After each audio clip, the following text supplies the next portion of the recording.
In the opening of his classic book, The Image of the City, Kevin Lynch described the city as a form of temporal art, incorporating both the open-ended development of the urban landscape and the dynamics of the observers that experience it.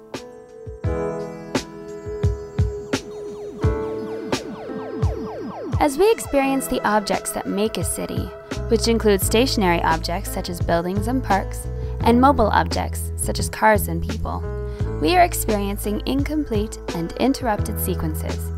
We are experiencing these sequences in different weathers, lights, and perspectives.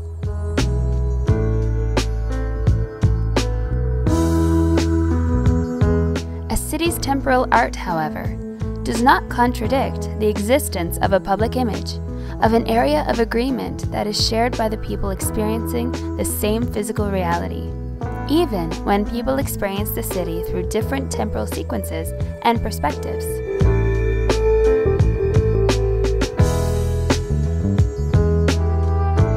Creating high-resolution maps of these shared images has been historically difficult.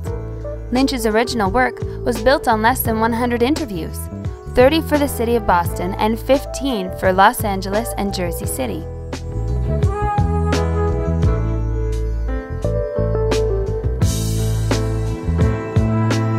Nowadays, it is natural to ask ourselves whether we can use the web and social media to create high-resolution maps of urban perception. Can we leverage the images and people that are already online to map the parts of a city that look safer, more modern, more lively, or more historical? If we can we use these maps to compare different cities and study, for instance, which cities are perceived more unequal than others? After all, one does not need a degree in any technical field to experience the contrasts of the cities we visit.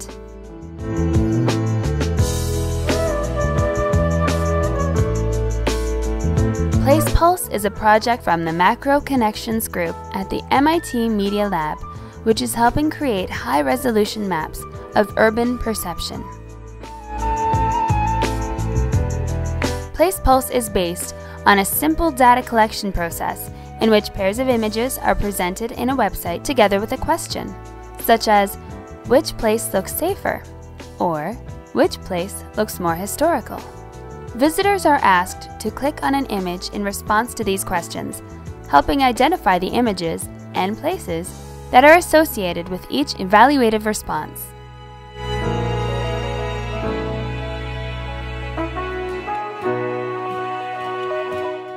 The pilot study. Place Pulse's first study was designed to explore the ability of this technique to create high-resolution evaluative maps. The study included nearly 5,000 images from the cities of Boston and New York in the United States, and Linz and Salzburg in Austria.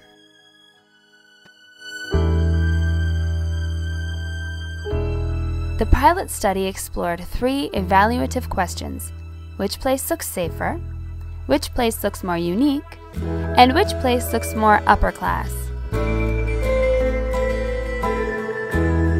The pilot study was used to explore 3 different research questions. Can we use this method to create reproducible measures of urban perception? Can these measures be used to compare cities?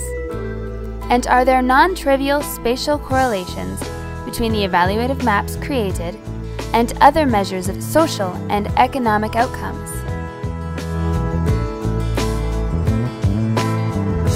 To explore whether the method can be used to measure urban perception, we estimated the test-retest reproducibility of the study.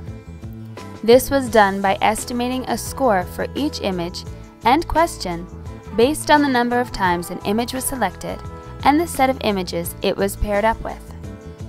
The test-retest reproducibility of the study was obtained by comparing the scores obtained for different subsets of clicks. The results showed that, in a study with 30 to 40 clicks per image, the test-retest reproducibility of the scores obtained was high, since non-overlapping datasets generated rankings that were at least 80% similar.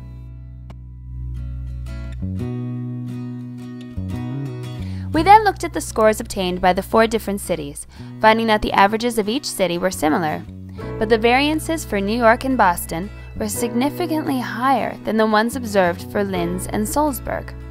This indicates that, for the images included in the study, the difference between the best scores and the worst scores for New York and Boston were larger than the difference between the best and worst scores for Linz and Salzburg.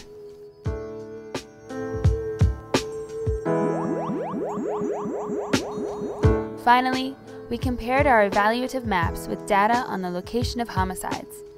Here we used data for each New York City zip code and considered also information on the average income, population, area, and age of each zip code. After the effects of these variables was considered, the correlation between urban perception and the location of homicides remained strong. Certainly, this does not represent causal evidence in any direction, but shows that data on urban perception might capture relevant information that is not expressed in traditional socioeconomic indicators.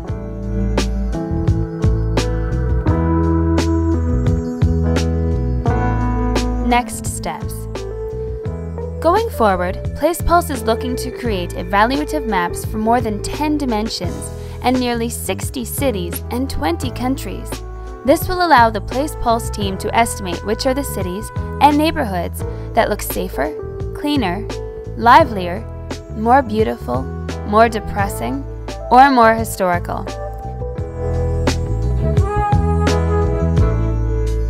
This data-driven approach will also be used to compare the perceptual aspects of cities from different parts of the globe. For example, this data could be used to determine which places in Paris have a similar perceptual pattern than places in Tokyo, Santiago, or Moscow, or which cities present the most unequal visual experience when it comes to the perception of safety, cleanliness, and beauty.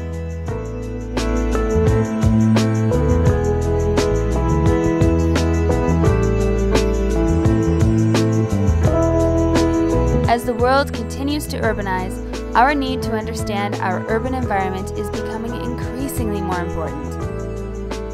Because of this, we would like to invite you to collaborate with us and help us create the most comprehensive set of maps of urban perception ever made.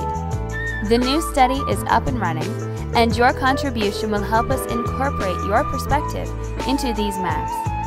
Please join us at pulse.media.mit.edu and share a few clicks with us. We will make sure that the maps and the data created from your clicks will be aggregated into data that we will share back with you.